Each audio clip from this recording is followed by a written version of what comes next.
How did this all come together yesterday? Yeah, Greeny, what you said about LaFleur taking the lead on this is the most important thing to note. He did not want to put his players in a position where they had to boycott. They came in, they had their meetings before their normal 10:30 practice time, and he told us yesterday that those meetings were so emotionally draining and so extensive, and players were pouring their hearts out, that he didn't want to put them on the field or put them in a position where they had to boycott. And I'm told that was much appreciated in the building and within the locker room from the players. They really appreciated that leadership from Greeny, a young second-year head coach who's obviously never been through this. A couple of more things to note that are interesting. As you know, this is a publicly owned team. They do not have a single owner. But Packers president Mark Murphy spoke to the players and listened to the players. General manager Brian Gutekunst was in the room, and so was vice president of football operations Russ Ball. The point being that this was a unilateral organization decision, not something that the players necessarily had to go out and do on their own. And again, that feeling, that whole operation was much appreciated by the players. And how do they go forward from here? Well, the question now is, do they practice at 10:30 local time again this morning? I was told, Greeny, that they will meet again before practice this morning and get a feel for the room. But the feeling is that they will practice today at 10:30, but as you know, everything could change in a moment's notice in this fast-moving story. All right, Rob, thank you. And we know that you'll be there to let us know how the morning continues. Meanwhile, let me bring my guys back in here. And for the first time, we have Domonique Foxworth with us. We had some internet issues with Neek, but we've got you. And then Tim Hasselbeck. Neek, what, in your mind, is the significance of teams not practicing, the Packers and many others yesterday? What makes that important to you?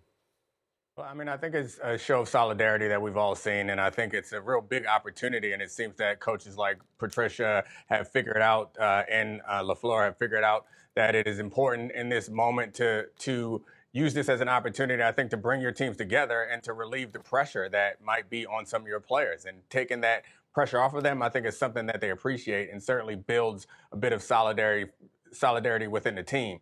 The impact that it has broader than this, I'm not so sure. And it's never that easy just to draw a straight line from demonstrations like this to what it will equal. But I think it's better to have them than to not, for the sake of the team and the sake of our society, frankly. And Tim, how about the significance of the coach making that decision there? I'm not going to put this on my players. I'm going to make this call today so they don't have to.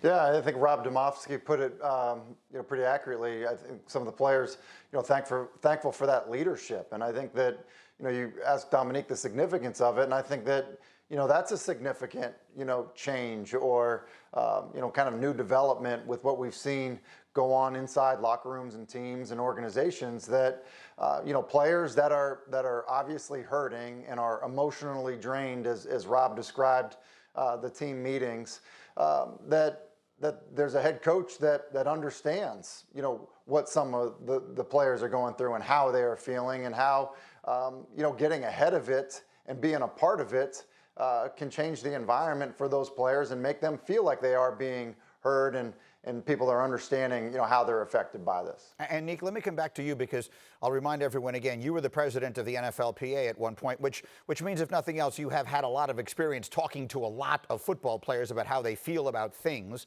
albeit a generation ago. What is your sense of the possibility that we will see NFL players boycott actual games in the way we've now seen in the NBA, Major League Baseball, WNBA, MLS, many other places?